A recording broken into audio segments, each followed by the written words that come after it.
Well, with the entire sports world still ablaze with the earth-shattering late-night, early-morning trade that sent an iconic, verging on historic great player in just his mid-20s packing. I mean, everybody was surprised, so you can imagine how surprised I was. The man at the center of it all, Luka Doncic, was on hand at the Intuit Dome in Inglewood, California last night to take in the Lakers and Clippers game. Doncic, of course, who is still nursing that calf injury, did not play in the game and is considered day-to-day. But earlier yesterday, Luka arrived to a throng of media personnel to be officially introduced as a Los Angeles Laker. And just one day earlier, we saw that bizarre press conference with Dallas general manager Nico Harrison and what looked to be Jason Kidd being either held at gunpoint or fighting back the urge to burst into an uncontrollable sob fest. It is a little shocking, but in the sense we have to push forward. In LA's introductory presser for Luka, he too looked absolutely gutted and admitted that the last 48 hours have been very difficult for him personally. Well, it was hard first. That first day was really hard. I felt like this last 48 hours was 1 month.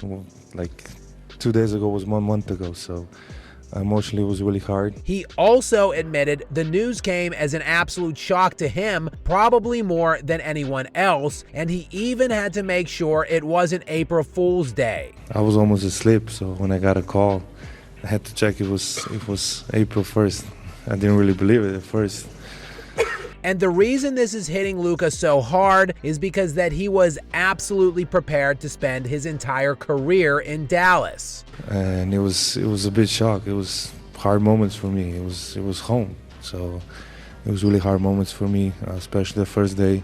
Which, say what you will about his commitment to nutrition and conditioning, and trust me, several people within the Mavericks organization are saying plenty on that, going out of their way to make it publicly known that Doncic was fat and lazy. This fat son of a bitch! But Luka, while potentially not committed to his conditioning, was committed to the organization, something that was far more valuable, something far too many pampered cowards in today's league masquerading around as allegedly great players are lacking: a sense of loyalty. Like you said, I thought I was going to spend my whole career there because I think loyalty is a big word for me. Doncic was loyal to his actual organization. He wanted to be there, like for his entire career. He wasn't demanding trades halfway through an exorbitant contract, trying to eat his way out of town, taking his talents to some other superstar city. Not Doncic wanted to be a Mav for life. For life.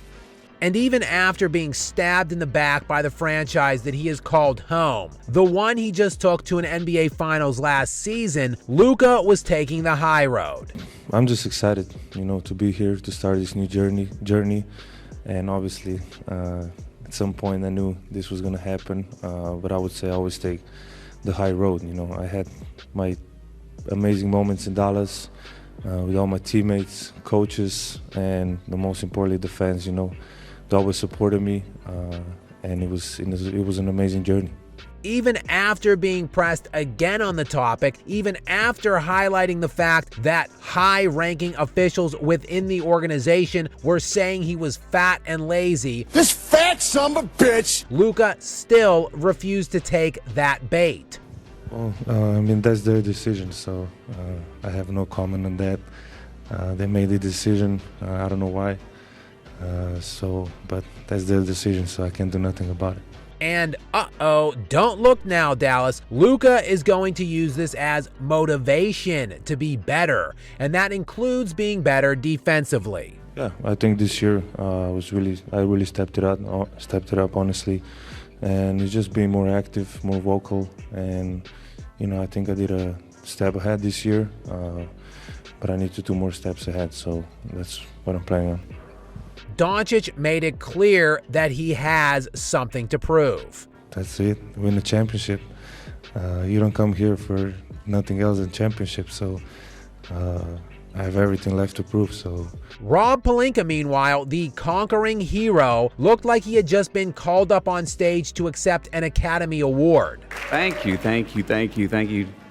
the Academy for this. And he had several people to thank, most notably village idiot Jeannie Buss, who had driven the franchise into the ground with a series of insane decisions while genuflecting at the altar of LeBron James, only to then fall ass backwards into this absurdly lopsided franchise-saving trade. So to get to this place, there's a couple people I want to thank. First and foremost is Jeannie Buss. She's so supportive. I think her vision, which falls in line with the great and late Dr. Buss, to always make sure the brightest and best basketball superstars play for the Los Angeles Lakers. She's clearly carried that vision on from her dad, and I just want to thank her for her tremendous support and vision in helping this day become a reality. But the most important person Rob had to thank was, of course, his longtime friend Nico Harrison, who, without him, none of this would have been possible. The second person I want to thank is anytime there's a trade or a transaction, there has to be a partner. And I want to thank the Dallas Mavericks, led by their GM, Nico Harrison, who was also very instrumental in bringing this opportunity to us and then staying true to the negotiations throughout, where it could be culminated with the trade being finalized.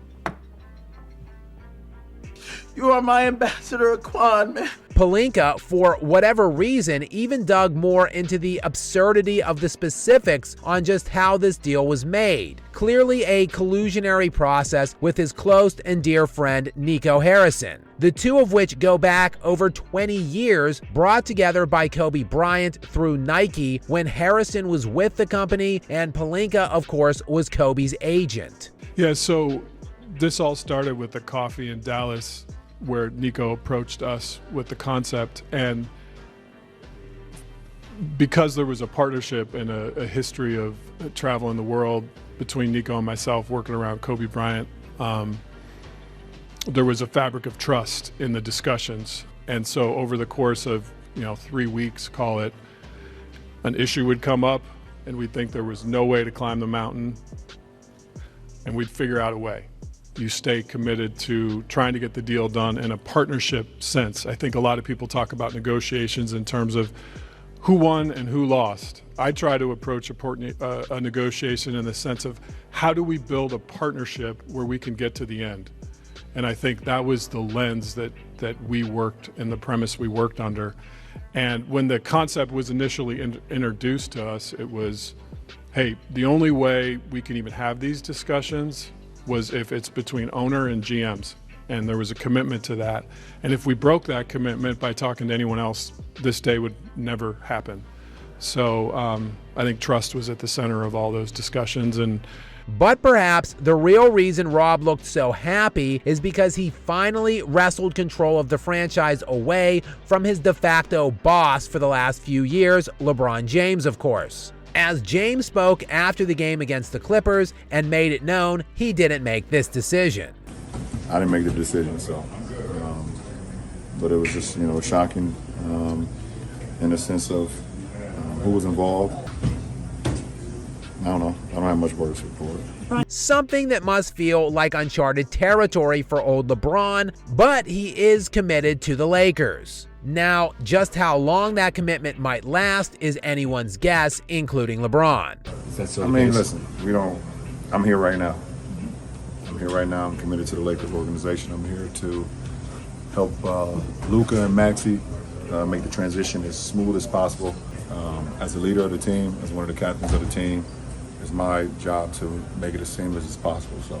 Ultimately, though, it's Luka that will have to make the commitment to the Lakers this summer. But it's at least a step in the right direction that Pelinka, unlike Dallas, at least understands what they have in Doncic. It's a gift. We're talking about a 25-year-old that is top 3 player in the universe. Yes, Pelinka and the Lakers know what Luka Doncic is, and you typically don't want to give that kind of a player up. It's a lesson that could prove to be a career-ending one for Nico Harrison and several others in Dallas if Luka thrives in LA.